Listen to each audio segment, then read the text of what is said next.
Welcome, welcome. Just going to wait a few moments till everyone comes in. Why don't y'all put in the chat, where's everyone coming to us from today?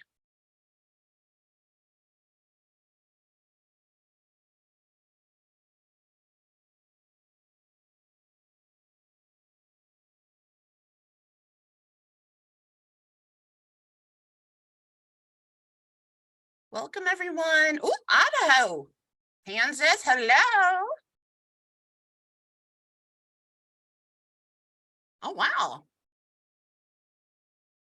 Texas, Alabama.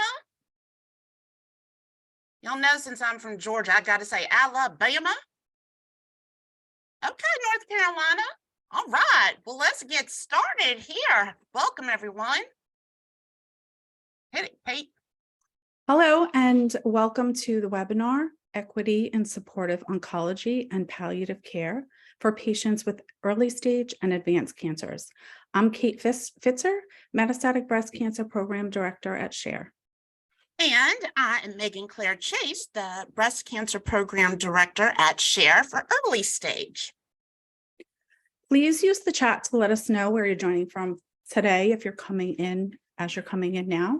Before the presentation begins, I'd like to tell you a little bit about SHARE. SHARE is a national nonprofit that supports, educates, and empowers anyone who has been diagnosed with women's cancers and provides outreach to the general public about signs and symptoms. Because no one should have to face breast, ovarian, uterine, cervical, or metastatic breast cancer alone. For more information about upcoming webinars, support groups, and our helplines, please visit our website at sharecancersupport.org.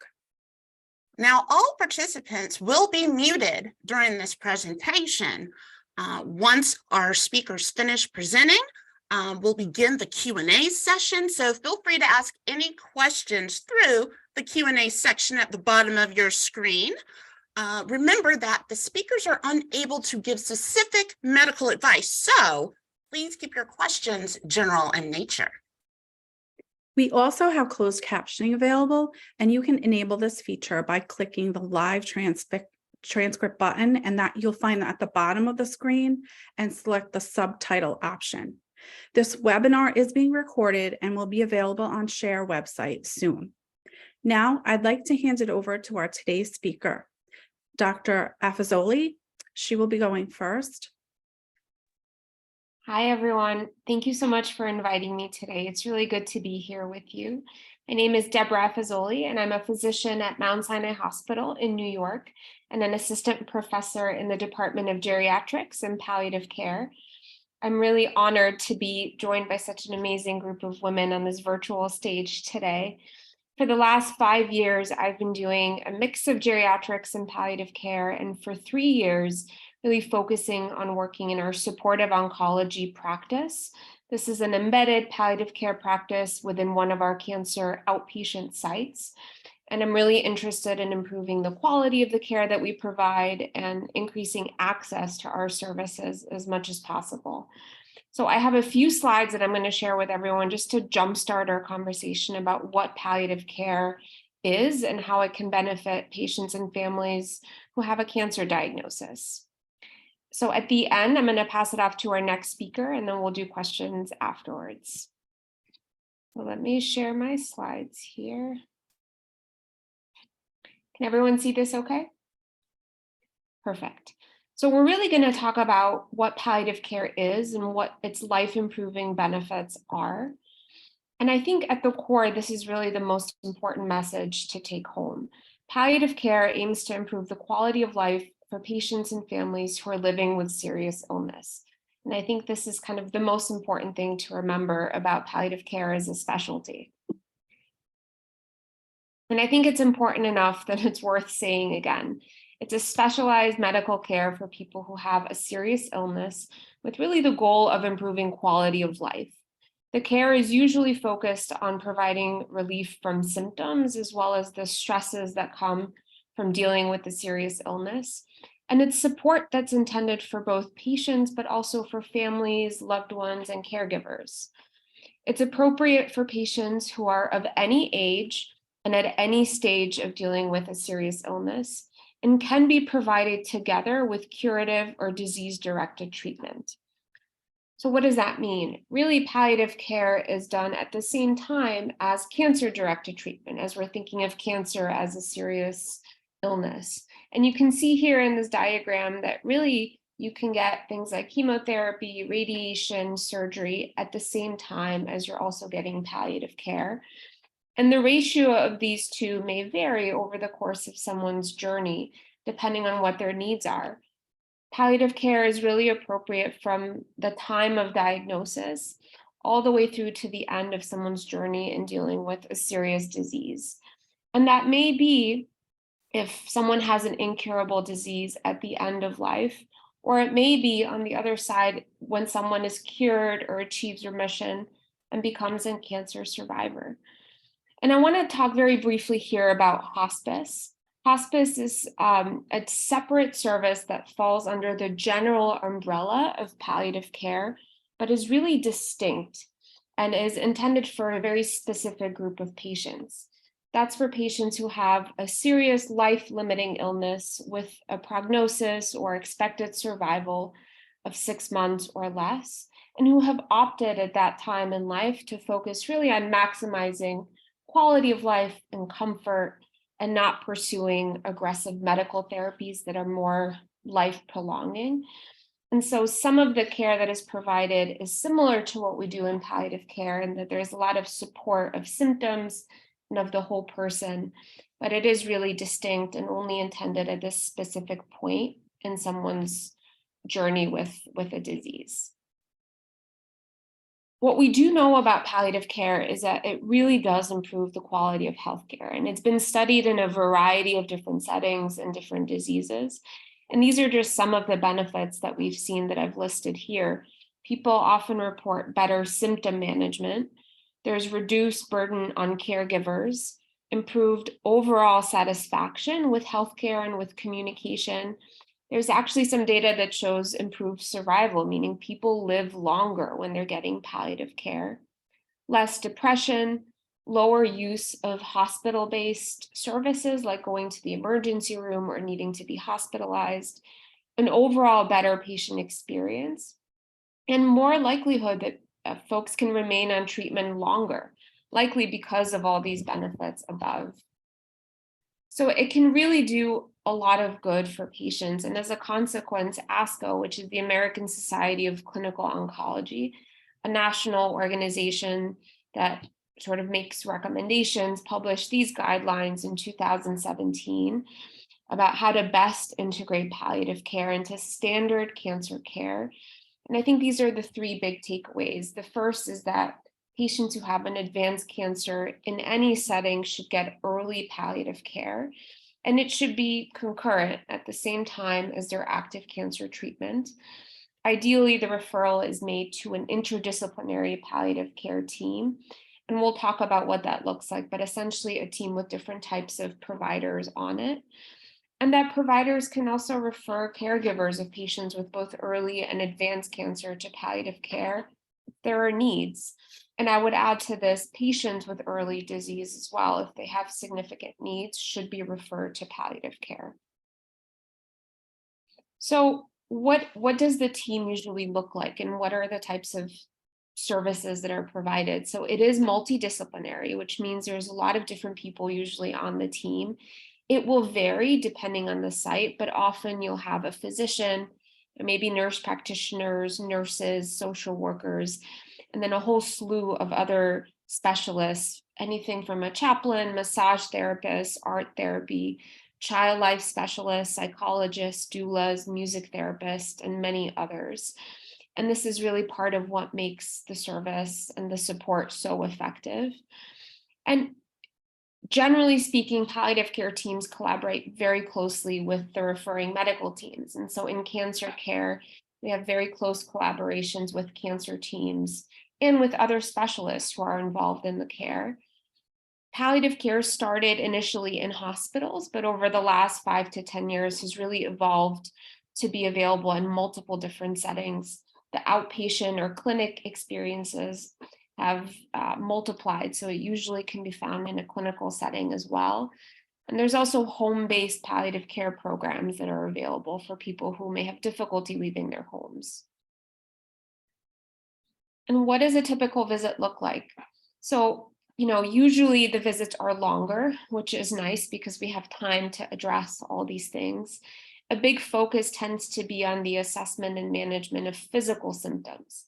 That could be anything from pain to nausea, constipation, fatigue, things that are related to cancer or sometimes to side effects of treatment. Assessment and management of psychosocial needs and coping, kind of assessing emotionally how people are doing and what we can do to support them better. And then evaluating illness understanding, what people have heard from their medical teams about what's going on with the cancer, what to expect, and providing a safe place for them to raise questions or concerns that they have. And I think the best part of the work that I do is certainly building relationships and getting to know the person, not just the patient. And over time, understanding values and goals and making sure that the medical care someone is getting matches what their goals are and is able to help achieve those goals. And then care coordination, because we do have a little bit more time, we try to be helpful in any way that we can. That may mean rescheduling some appointments or connecting people with the nutritionist and the social worker and just figuring out what we can do to make life easier for our patients and their families. So I hope that with this, I've convinced you of the benefits of having palliative care as a routine part of your cancer care or your loved one's cancer care. It is covered by most insurances and these days should be available at many health centers nationwide. I've included here a website, it's called getpalliativecare.org, that has some additional information about what it is and also a provider directory so that if you are in a place that doesn't have a palliative care clinic, you can look for somewhere nearby that does. And I've included some additional websites as well that can be really useful resources. So thank you for your attention. And with that, I'll turn it over to Dr. Smith.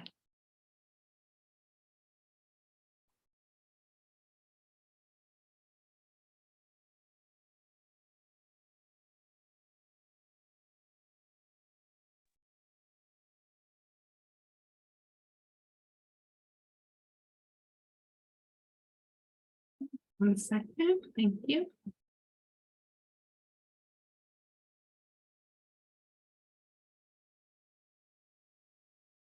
Okay, does that look good to everyone? All right, thank you. So hello, everyone. My name is Dr. Cardinal Smith, and I am an oncologist and palliative medicine physician here at Mount Sinai in New York City. I'm also a health equity researcher, and I'm interested in improving the quality of care for patients with cancer. And so I'm going to talk to you a little bit today, expanding on what Dr. Afzali shared. One of the things that we do in palliative care or supportive oncology is really communication. It's a hallmark of ensuring that patients' goals and values are met, particularly when dealing with a serious illness. And so we'll talk a bit about why that's important, and we'll talk about the role that implicit bias may play in contributing to some of the health inequity that we see. And so what we call something called goals of care conversations, and goals of care conversations are really, it's really communication that focuses on the goals that a patient may have given their underlying illness like cancer. And it is ensuring that values and preferences are aligned with the person's underlying illness and prognosis. And those conversations are conversations that should occur often and early in any illness, whether someone's being treated for curative intent or not.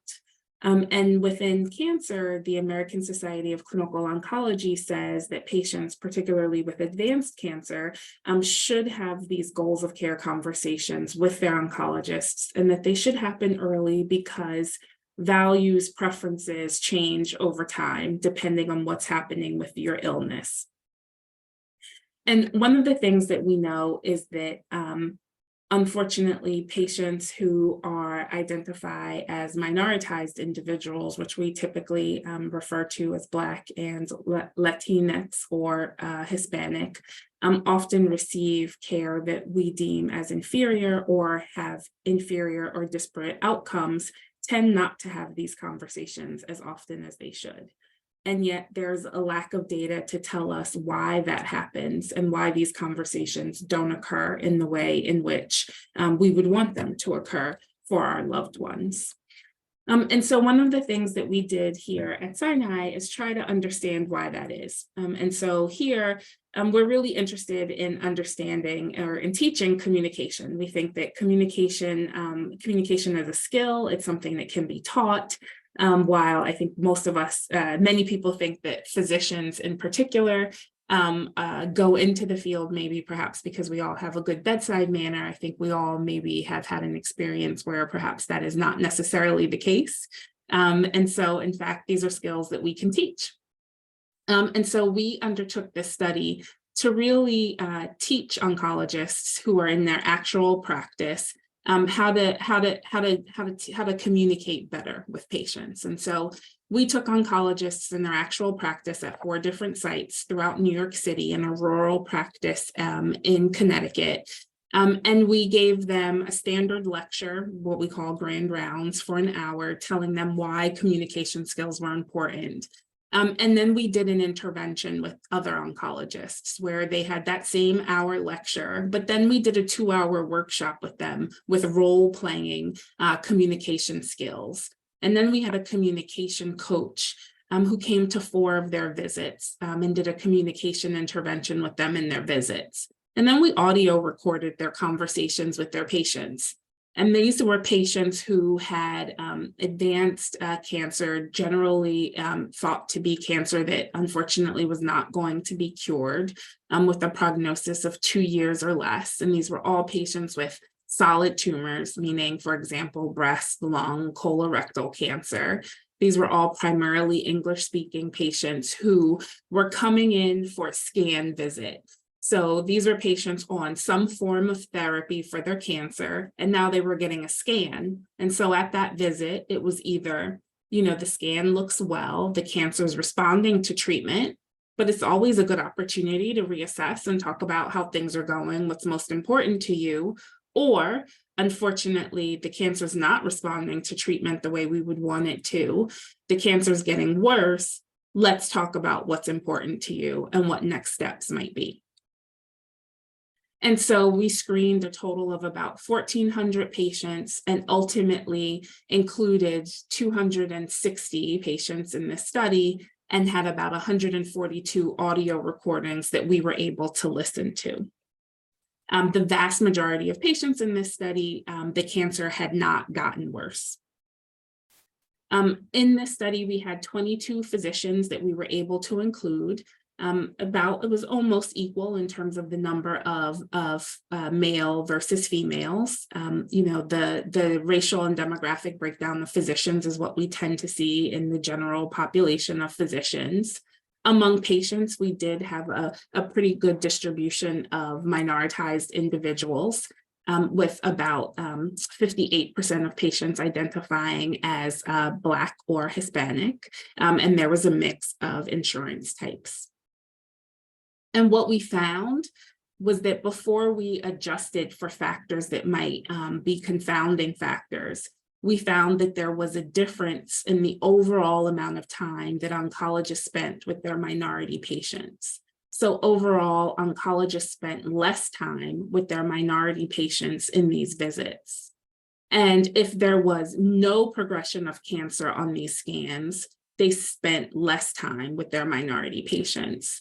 And we asked all patients to describe what was the quality of the conversations that you had with your oncologist on the scale of 1 to 10, with 9 and 10 being the highest quality. And overall, about 70% of patients felt that they had high quality conversations, but despite that, regardless of whether the conversation was rated as high or low quality, oncologists still spent less time with their minority patients.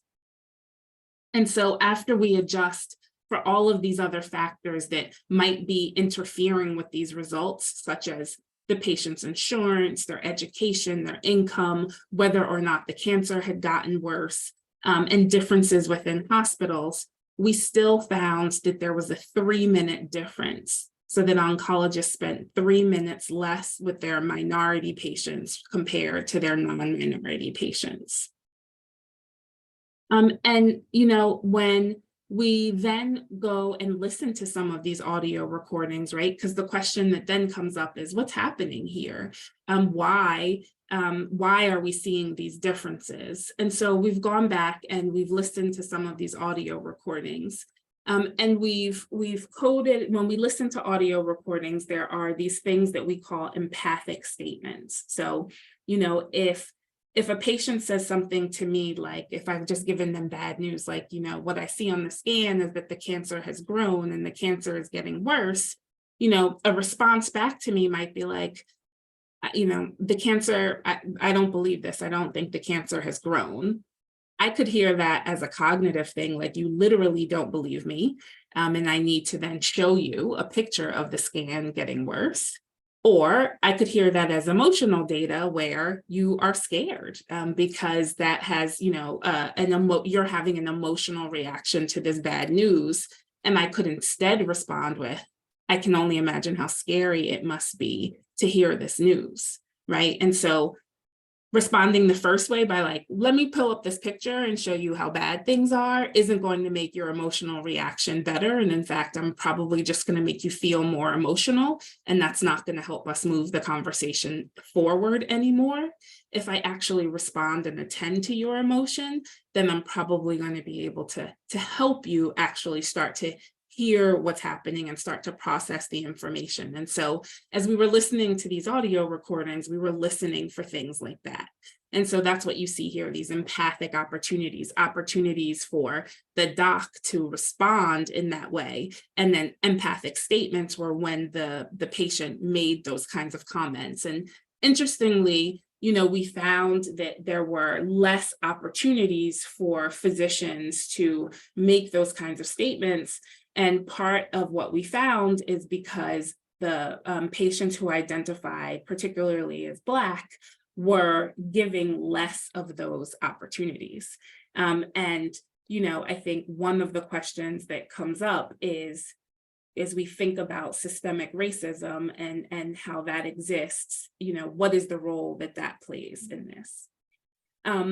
And then I think, you know, we looked at other issues around concern and warmth of the physician, and overall, there was less warmth and concern displayed on the part of the physician.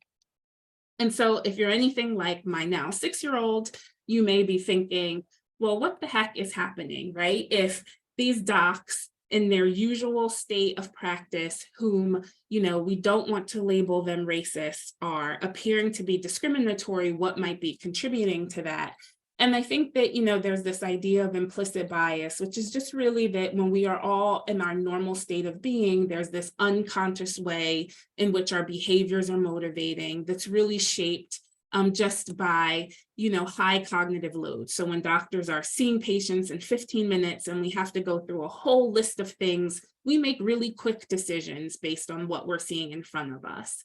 And there's a way that we can test for that. It's called the implicit association test, and you can go online. It's Project Implicit. You can Google it. And there's a whole slew of tests you can look at that's based on race and ethnicity. It's based off of obesity. There's a whole slew of them. And it's essentially testing your level of bias and how quickly you associate pairings with things. And this is just an example of what that looks like. And I will say, you know, that interestingly, clinician responses to white and Black differences or preferences for Blacks versus whites is very similar to what we see in the general public. And so in this study, clinician responses and preferences for whites compared to Blacks is about 66% preference for whites compared to 24% for Blacks, which is what we see in the general population. And so I just share this picture so that you know my 6-year-old, which is the little one there, she does actually smile. And then I put the other ones in there because if I didn't, they would all get jealous. And with that, I thank you for your time. And I am going to pass it over now to our next speaker. Thank you very much. Hello, everyone. So I am Dolores Moorhead, and I am with the Women's Cancer Resource Center, where I'm a community engagement director and client support clinician. I have been in Women's Cancer Resource Center for over 21 years. And in that role, I have had various roles before this one. I was a patient navigator for many years and a lead patient navigator. And I don't have slides. I'm just a person who likes to speak to folks. And so that's where I'm going to come from. You know, I feel like we've heard a lot this morning from the two doctors. And when you think about palliative care and what the goal is, and then you look at the individuals who are marginalized, we know that they're not receiving this. This was shown by the slides from Dr. Smith. And we know from other studies what happens for individuals who are marginalized, who are Black and Brown. And how do we think about overcoming that? You know, we know that communication is important. And we know that people, because of how they've been treated, have mistrust of the medical system. And I liked when Dr. Deborah, I'm not going to even try to say her last name, showed that you use a multiple disciplinary approach. And I think about even that word, multiple disciplinary approach. How many of the patients or the clients I work with have even heard the word or even know what it means? And when talking to the doctor or the nurse, having an explanation around, here are the individuals that you can work with. Here's what the social worker can do. How do you bring that social worker into your treatment care? And I have to put a pitch out for navigators. Where, you know, community-based or lay navigators, they're from the community. They are the ones building the relationship, thus helping the individual understand. And this leads to overcoming barriers. So palliative care, I will say, most of the individuals I've worked with don't know the difference between palliative care and hospice. And if you say that to them, they automatically go to someone does not care for me and will stop treating me. And yet, I learned and knew, but learned again today, the importance of palliative care being added at the beginning of someone having an advanced diagnosis. And we can't leave out the family members, because you may be telling the patient, but the patient is also listening to their caregiver, their supportive care person, who has their own biases and myths and beliefs, and may be saying, no, we're not doing that. So educating everyone and allowing them to ask questions. I mean, we know that improved communication helps to build that therapeutic rapport and the trust that I feel most individuals of color need to have. We're relational beings, right? So we look to building relationships, to seeing that doctor as part of the team, to seeing all of those individuals who are working together.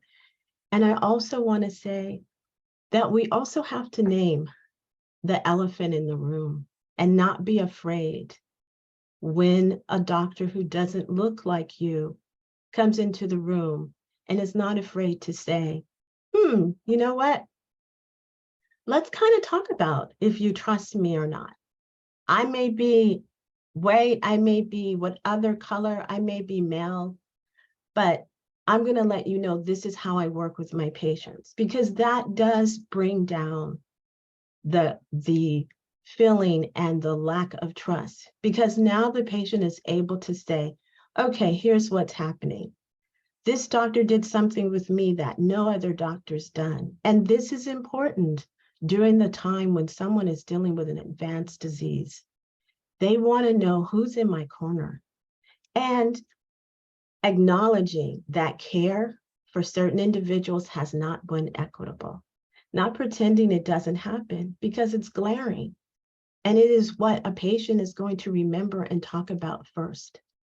So making them sure that you offer the communication, that you educate the person. You know, that saying palliative care to someone and a referral to palliative care, you know, a patient that I worked with got a referral and didn't look at it, just said, I'm not doing this.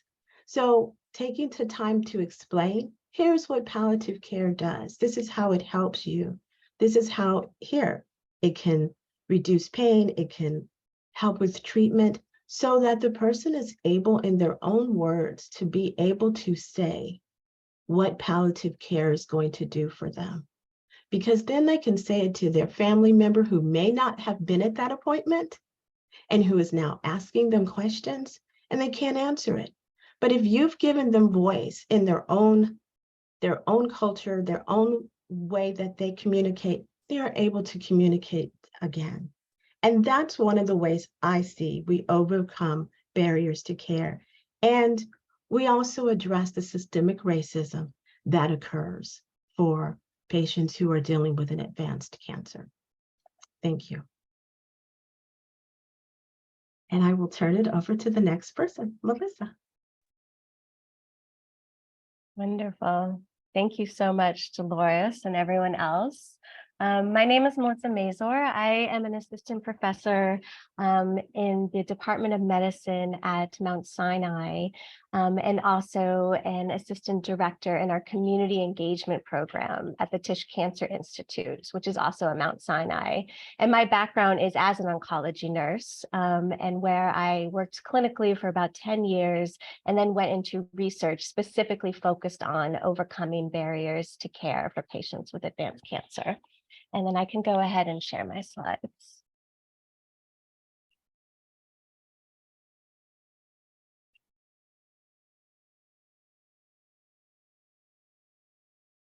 Wonderful. Well, thanks everyone for being here today. And I'm just going to follow up on a similar pattern of thinking of, learning more about what is palliative care, what is supportive oncology, what are some of the challenges, and what can we do about it? How can we improve the care environment so that palliative care is equitably delivered and equitably accessible to all patients? So I'm going to go through just a few slides about project access. I'm going to give a little bit of background, which is similar to what we just heard, talk about what is access within itself, a brief overview of the content of what's involved, what's sort of the meat of access, and then thinking about plans for next step. So as we discussed, living with advanced cancer, or specifically metastatic breast cancer, can be challenging for many reasons. There are challenges with uncertainty, distress, and just the everyday experience of navigating treatment while balancing everyday life, as you can live with advanced cancer for many, many years. So the term palliative care may be different depending on the area that you see it. Often in oncology, it's what's called supportive oncology care. And so this is very similar to palliative care in the sense it includes support on physical aspects, psychosocial, spiritual, and practical support. And the supportive oncology can help with these challenges, but really is not delivered in a way that is equitable to all patients, particularly for women of color, as we're thinking about this particular study. And throughout this talk, I also have some, patient perspectives because we, want to make sure that we're getting perspectives from everyone about their experience, also understanding what the research said. So I just have a couple of patient quotes around their experience of being either a Black or Latino woman with cancer. The first one, I'll just go ahead and read it. It says, I try not to feel like everything is Black or white or race related. But in that moment, like later on, when I was diagnosed with the cancer, I felt like, wow, not enough was done. I felt like I don't know if it was because I was Black, but I feel like it, of course, that they really didn't take my concerns seriously. So really hearing, I think, of what Dr. Smith was talking about with that experience from the patient of that implicit bias. Another quote, if we don't speak the language or ask questions, we don't get served. We aren't offered the same opportunities as someone who's able to do more research in the English language about what is available to us. Just because someone who doesn't speak the language shouldn't have a disadvantage of that care that is available. And so thinking about what can we do to improve the situation? I'm in a phase 2 of a study called the Access Program. And the point of this program is to develop a supportive care program that helps Black and Latino women experience the best quality of life while living with a metastatic cancer. Access itself stands for a community care model to enhance supportive services, access, and outcomes for Black and Latino women with advanced breast cancer. Just want to emphasize importantly that access is community developed. So this is really being developed over time. We have a sense of anecdotally, what have patients said, what have providers said, what does the research say? So we take all of that and we really want to make sure that we are developing this with our community. These are some of our community members here. You see Dolores here. We work with a couple of other navigators and community partners, and then also some of our mentor team, and work very closely with community organizations such as Share, Latina Share, Women's Cancer Resource Center, our Breast Cancer Center, and then this is funded through the National Cancer Institute and the Rita Hillman Foundation. So we're on the second phase of this community development. This current version that I'm going to walk through today is based on prior research and feedback from over 50 stakeholders and community scientists over this last year. So what we did is we took all of that feedback, all of those interviews, integrated that into a frame that we are thinking about this program, and have now modified the program. Then from the next step, we will modify again after feedback from presentations like today, and then also additional interviews that I'll be doing with both patients and family members. So what does access even mean? So access is defined as the timely use of personal health service to have the best health outcomes. So this is making sure that everyone is getting the same care, that it's affordable, it's accessible, it's available, accommodating, and acceptable to all different types of people. I think that's a big ask, but we can think about what can we do within our power to be able to really enhance those 5 A's of access. So in Project Access, what will happen? A professional navigator will guide patients, as Dolores was talking about, role is for navigators, will guide patients through a complex health system while easing disease burden. The navigator will first get to know the patient and community, then go through key support topics around palliative care, and then help connect the patients and families to their preferred support networks. So really be that bridge. So I'm just going to walk through a little bit what this is going to look like. But again, this will be modified over the next year. So first, it's about meeting this navigator. And I think this relationship building cannot be emphasized enough. Who will this navigator be? So as recommended by stakeholders and research, the navigator will be someone who's empathetic, knowledgeable, allow the patient and families to feel comfortable. And then the navigator will also undergo a rigorous training process around breast cancer and supportive care. This is the patient voice in terms of who they think the navigator should be. I feel like the person has to be relatable to the individual. So you're going to have multicultural, of course, different age groups, just someone who's very sympathetic. They don't have to have had it in their family or experienced cancer themselves, just as long as they have the information that's needed and required to give that spiel, to give them what they need.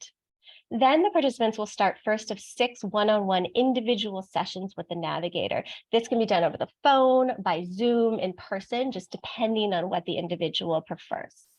This is what it will look like. First, it will be everyone will go through session 1 and session 2. The first one is really your story, getting to know you. I'll walk through that in just a minute. Then, what has it been like for you living with metastatic cancer?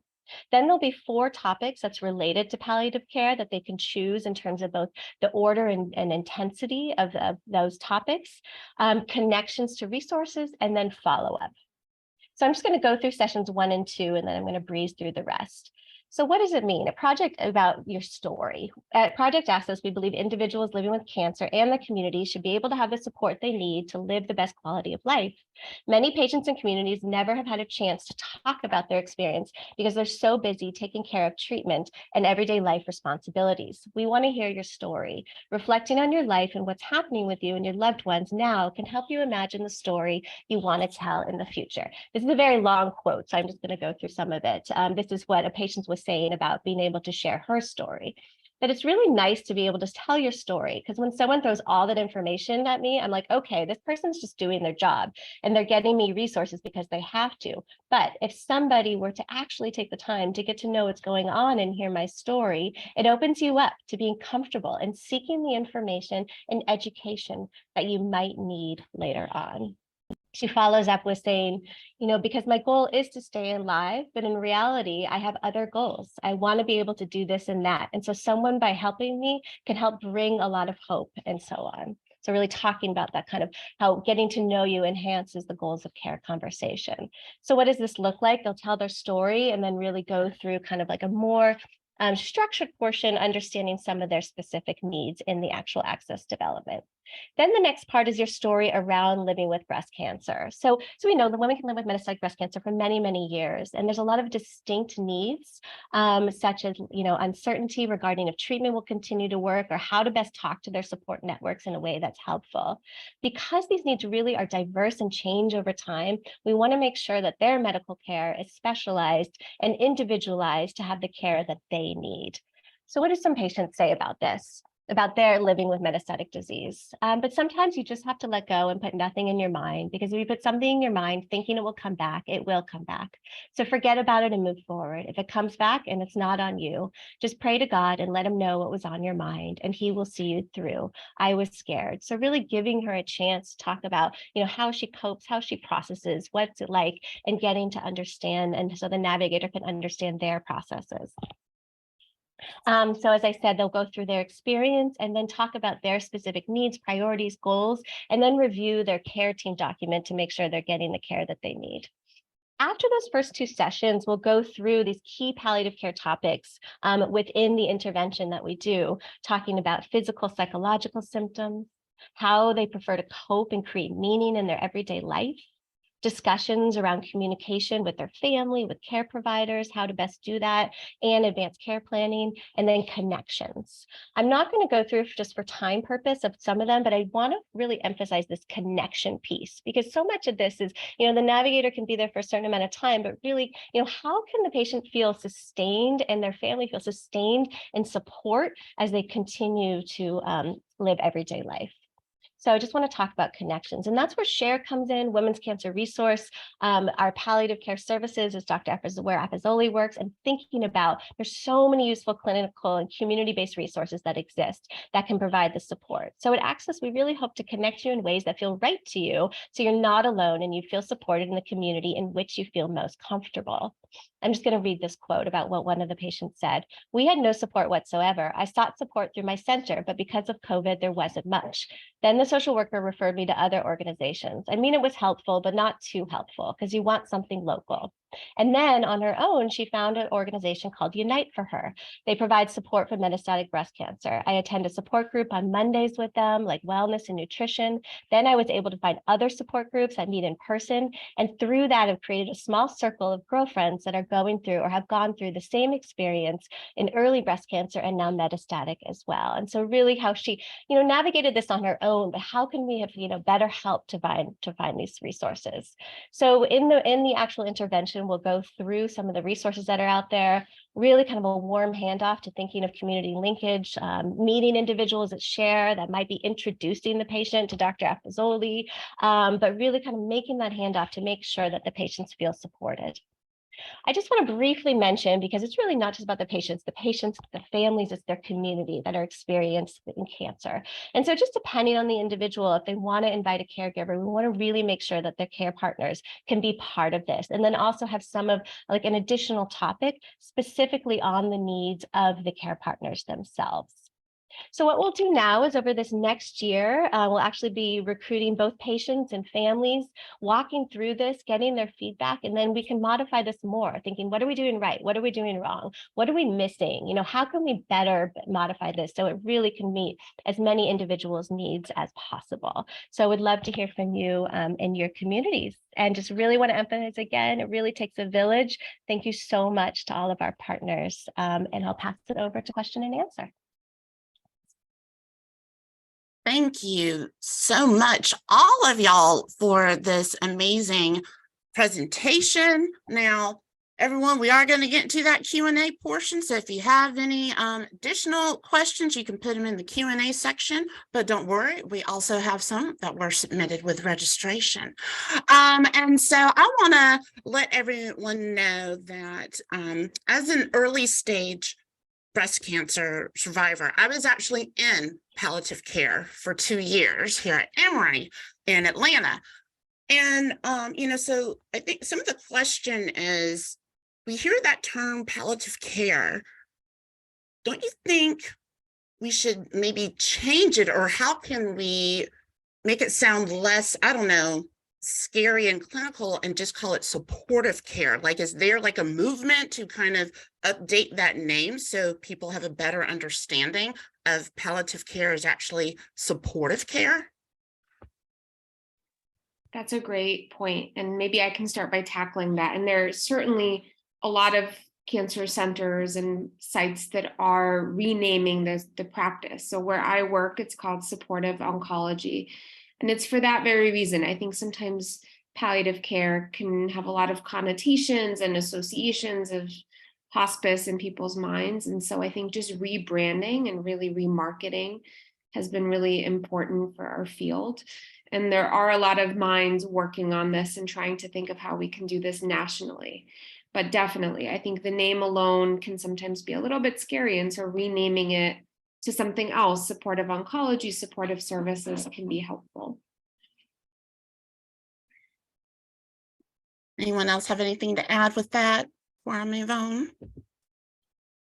Okay. So Dr. Afzali, you had spoke about the collaborative team approach.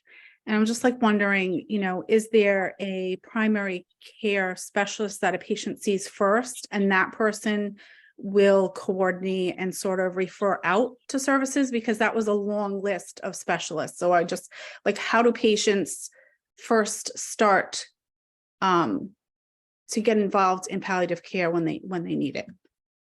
So the care usually starts with their oncologist. So they'll meet their oncologist and members of that team, that may be nurses, nurse practitioners. And then often the referrals to us will come from the oncology team directly. And sometimes patients and families will ask for it themselves. They'll say, I've heard about this thing. Do you have it here? And then a referral will come to us. And then once we meet a patient, we identify what their additional needs might be. Is it to meet with a social worker if they haven't already? Is it to meet with a nutritionist or with a child life specialist if they have children in the home? So we sort of identify the needs and then try to connect them as best we can, either within our cancer center or within the community if we don't have the resources.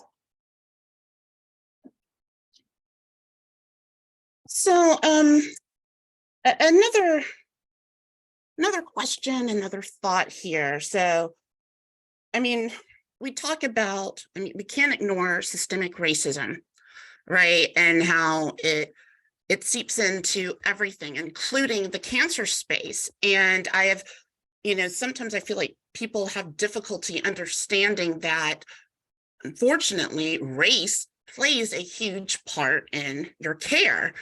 And, Dr. Smith, when you were talking about the implicit bias and, understanding what that means, what would you suggest to patients who they've learned about palliative care, they've already talked with, the one doctor, they're going to get handed off to palliative care? What are some things that they can say to their doctors to kind of pull out any implicit bias that they may have and kind of, set the tone for their care? Yeah, so I think it's a great question. And I would say one of the things that is really helpful is to, be open with your care team and, tell your doctors what your preferences are. I don't think, I think because the prevailing assumption here is that we, the clinicians, the clinical team, are making assumptions about you. Like, just tell people, so don't let us make assumptions about who you are. Tell us who you are, say, when you are sharing bad news with me, if there's bad news to share, I'm really going to want my loved one X in the room. I'm going to want my husband here. I would much rather prefer, if there's a scan that we have, like I'm going to want us to be in person to talk about that. I don't want to hear that kind of news on the phone. I think give those kinds of preferences and how you're going to want to hear that information, or how you're going to want to, what you want the relationship to look like. give that information up front, so that we aren't making assumptions about who you are, I think is really going to be the key. So can I just put a plug in for navigators? And community-based navigators work with nurse navigators. And yet I've found that having a community-based navigator in the room with the patient at that time, because of that relationship that's been built, the understanding around culture and need, is that oftentimes the patient feels supported to be able to be truthful and acknowledge what they see and how they've been treated. And I'll just say that for me, I've often had a patient look at me, look at their doctor and say, well, my advocate is here and I need you to step out the room because something's bothering me. And we talk about that, and the doctor steps back in the room, and the patient now has the self-efficacy and empowerment to say, something you just said to me felt blah, blah. And I'm not there to step in the way. I'm there to be in the background and be that person holding support to the patient. So I think there's ways in which to use the navigator, even the social worker, our family member, so that the patient has that empowerment to address the implicit bias that they may be seeing and that they have felt. I want to emphasize that point. I've talked to many patients who have worked with navigators, and feeling that they're part of a team, that they're with an advocate, that they can pause, to either, maybe it's not even in that moment, it might be there's someone in that room to witness the interaction, and you think about it a couple of days later, and then you can sort of speak with your navigator or advocate around that, and then come back, feeling more empowered with specific questions, with different ways of explaining where someone is coming from. Makes an enormous difference. I do think that we need to do a better job. I think someone put in the chat around, and we will get to that. One of the barriers to palliative care is to time and workforce and navigation as well. And we are currently, there's a lot of different policy initiatives, thinking about how can we better support navigation so it really is reimbursed. But, at the time thinking about volunteer services, connecting with community organizations, how can we as a team kind of build more of an infrastructure so patients don't feel like they're bothering someone, or there isn't one navigator who's taking care of hundreds and hundreds of patients. So you really have the time. Yeah, and to expand on what both of you just said, and I think that that's key. And I am often jealous of those places where it seems like there are lots and lots of navigators who are available. I think while you as a patient may not have the language to know what the name of the person is that you're looking for, I think reaching out to your team saying, this is a thing, I can't figure this out, but can you help point me in the direction of how I can get here? And people call it all different things: coordinators, navigators, social workers, care managers, home, right? Like, we call it all of these things so that we can't make it easy for anybody. And whether or not that is someone that exists within the cancer center, or, as Melissa mentioned, if it is through some sort of a community-based organization, whether you reach out to your faith-based organizations, whether you connect with like American Cancer Society, right? I mean, I think whether it's your own family member who maybe can just advocate more for you on your behalf, I think the idea here is really trying to reach out into your networks in the way in which you can, to really help find that person who can help be your voice.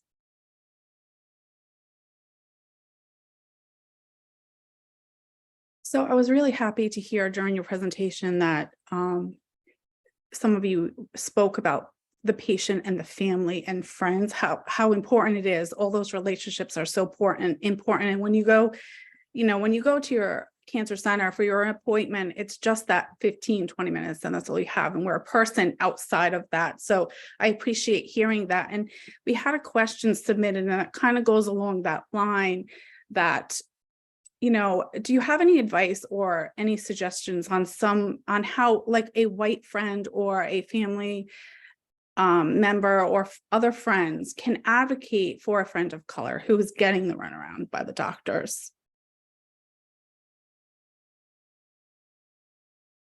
How to be an ally, is that what you're asking? How to be a good ally? Yeah, I mean, I think it is very much similar, and I welcome Dolores as everyone's thoughts, of course. I think it's very similar to what we've spoken about here. It's really helping to be that person's advocate and that person's voice, and in a way, it's being an upstander and calling it out a bit when you see it, which is, I'm noticing that my friend here is asking for some help in this regard. And can you help us figure out how we can do this for this person, right? And I think it's a little bit of that, and that's really how you can help. Yeah, I agree with what Dr. Smith said, because it tends to be that it's a lot easier for someone white to hear a message from someone white, where all of a sudden it's not the angry Black woman or the woman who doesn't speak the language and didn't know what she was talking about. It's like, oh, I see myself in you, you're being mirrored back, and you're bringing this to me. And you know what? I'm not in fear of being considered a racist because this white person is saying this to me. And I feel like that's the time where the person can actually step in and be that ally. And then also then needs to refer back to the patient of color to say, now that I've brought this to your attention, and turn back to the patient and say, now my friend, my loved one can say to you what they are experiencing, so that the ally does not become the overseen shadow and the patient is missed, but opening that door for that patient of color to have that power that they need to build that communication and that team that should be happening. I mean, speaking my language right there, because I've talked with many as an advocate also, where we really struggle sometimes to be heard, or we like prepare ourselves for the appointments. We got to dress a certain way, watch our tone. Like there's so much going on when it should really just be about, hi, I am sick, I need help me with this pain. I know we're getting close to time, but I did want to say for those out there, whether you're metastatic or early stage, that palliative care, supportive care is for you. For me, I'm in chronic pain. My cancer has caused chronic pain from the different side effects of multiple surgeries. So I did want to make sure that the audience knows that it's really, like you mentioned earlier, that's at any time you can ask for palliative care. But what if that's not an option that you even know to ask about at your center? Like that's my big concern for a lot of patients, especially those in the rural areas as well. I agree 100%, whether it's, not an option that to ask for, or, how to ask for it, or maybe it doesn't exist at your center and everyone is busy. And so I think, thinking about that, within our study, how can we provide, a better conduit of information so people are aware? I think this Access Navigator study is a good idea, but how can we think about a model? Like, is it something that is implemented in our medical, system, like in our electronic medical chart, where it's a trigger question of like, oh, we have these services, remember to remind. And then, thinking about resources, even in rural areas, that's why community partnerships are so incredibly important, because you may not have it at your clinic, but there are virtual resources that are available nationwide, regardless of insurance, regardless of location of care. But very, very important. I think that accessibility piece of that access is so important. And we can all do our jobs coming from today and talking to somebody and, and sharing this information. I think the more we spread the word, the more that we talk to our friends and families, the more they can talk to other people and know that these are the questions that you can ask. And these are these services that are available.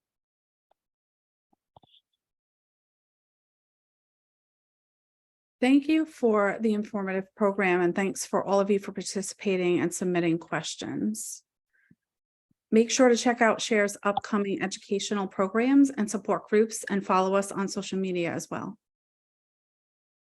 And again, I just want to say thank you so much to our presenters and talking about this important, option for cancer patients. And hopefully one day we can actually make that the standard of oncology care without, having to ask for it, and it'll just be part of your treatment. So thanks again, everyone, for being here, and we'll see y'all next time.